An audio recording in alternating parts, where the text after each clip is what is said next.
ماه رمضان این ماه اعتکاف است. ماه رمضان این ماه اعتکاف است. پس برادر روزدار و خواهر روزداران، اعتکاف در بهترین روزهای ماه مبارک رمضان این جایز و رواست و بهترین این روزهای اعتکاف این دهه از آخر ماه رمضان است. و اعتکاف یک عبادت بزرگ است که در قرآن کریم تنها در کنار روزه یاد شده است. در کنار در بر روزه بعد روزه ذکر یادآوری شده است و مردم این اعتکاف را جز با روزه در همان مورد نمیشناسند، چون این اعتکاف نفس مسلمان ها را تربیت کرده او را با درجه و بالاهای عظیم میرساند، دل را پاک میسازد و فکر را از غم و اندوه دور ساخته به معنیهای بلند بزرگ روانه میکند و نفس را و فکر را دور از غرضهای دنیوی پاک میگرداند. و در این اعتکاف نشستن تربیه نفسهای سالم، بر خلوت نمودن بنده، به تنها نشینی با پروردگار عظیم و شان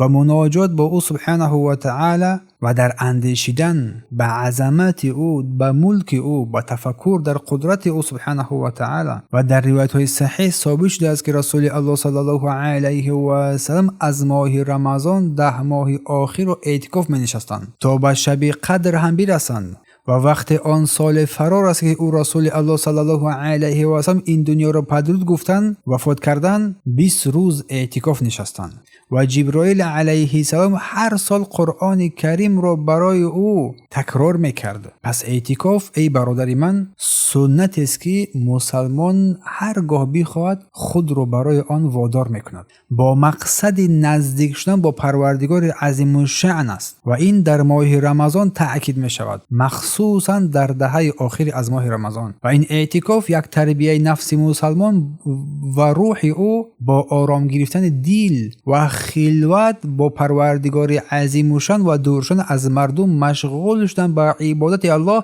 و نزدیکی بر او، دور شدن از هر چیز دیگری، حتی از خانواده و از نزدیکان، حتی از نزدیکی کردن با نماز، با ذکر، با دعا، با تلاوت و غیر مردم مشغول میشوند تا که الله سبحانه و تعالی برای شخص معتکف اینه که اعتکاف نشیننده از همه مخلوقات محبوب تر بگردد و بنده با پروردگارش نزدیک تر بگردد. و همچنین بنده در اعتکاف تربیه صبر را می آموزد و اراده راستین را. و همچنین اگر کسی که اعتکاف ننشسته باشد گمان میبرد که اعتکاف دشوار است، قین است، شاید گمان برای که در آن مشقت است، حالان که کسی که اگر برای او الله آسان کرده باشد و نیتش در این خالص از برای الله باشد و اراده راستین داشته باشد و خواهش عزم راستین داشته باشد، این فضل بزرگ است برای این بنده، یک خیری فراوان است که راه اعتکاف را طی میکند. و اعتکاف تنها در مسجدی که در آنجا نماز جماعت برپا می شود است، در غیر وی درست نیست. تنها در مسجدی که در آنجا جماعت برپا می شود است، چون الله می فرماید و انتم عاکفون فی المساجد، به درستی که شما اعتکاف می نشینید در مسجدها، در حالی که شما در مسجد اعتکاف میکنید. و همچنین اهل علم گفتند که برای معتکف واقعی نیست که برای ادای واجب شرعی یا احتیاج ضروری از مسجد بیرون شود اگر احتیاجمندی پیدا کرد، یا که احتیاج ضروری یا که واجبهای شرعی. و همچنین جایز است برای شخص اعتکاف نشسته که در اعتکاف شرط گذاشته شود،